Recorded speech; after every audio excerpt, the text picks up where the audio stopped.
Assalamualaikum warahmatullahi wabarakatuh.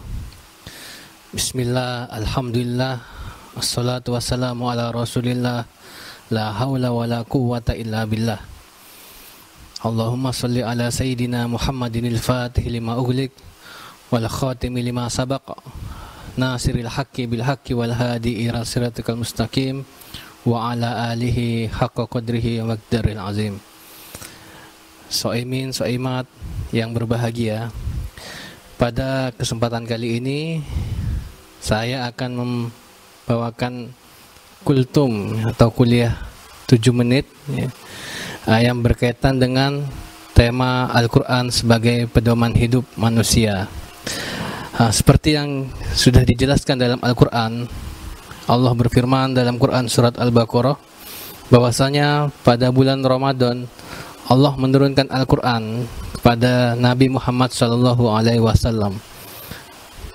Dan dalam surat Al-Baqarah Allah berfirman, bulan Ramadan adalah bulan yang di dalamnya diturunkan Al-Quran sebagai petunjuk bagi manusia dan penjelasan-penjelasan mengenai itu dan pembeda antara yang benar dan yang salah.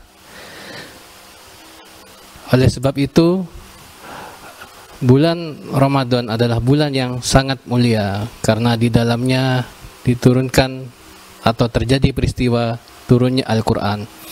Apapun yang dikaitkan dengan Al-Quran pasti mulia. Contohnya seperti malaikat yang ditugaskan oleh Allah untuk menyampaikan Al-Quran kepada Nabi Muhammad, yaitu malaikat Jibril. Beliau menjadi pemimpin para malaikat.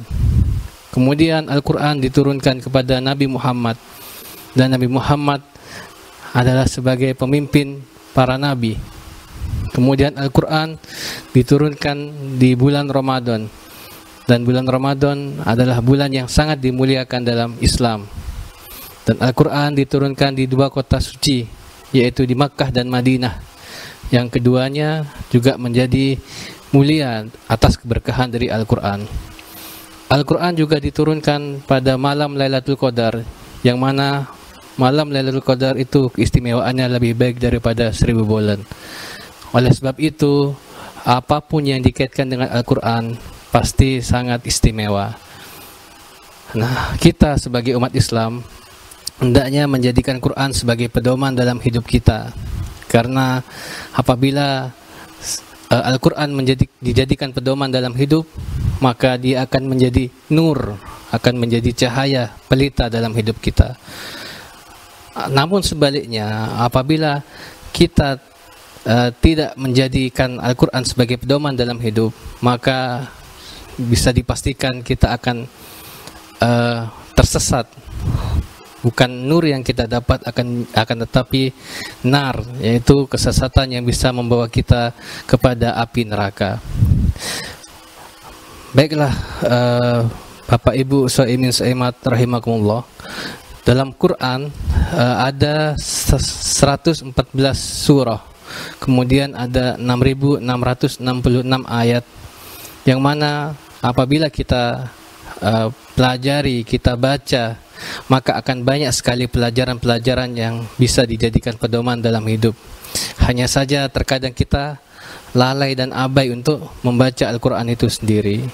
Jadi di momentum bulan suci Ramadan ini, marilah kita bersama-sama untuk kembali membaca Al-Quran.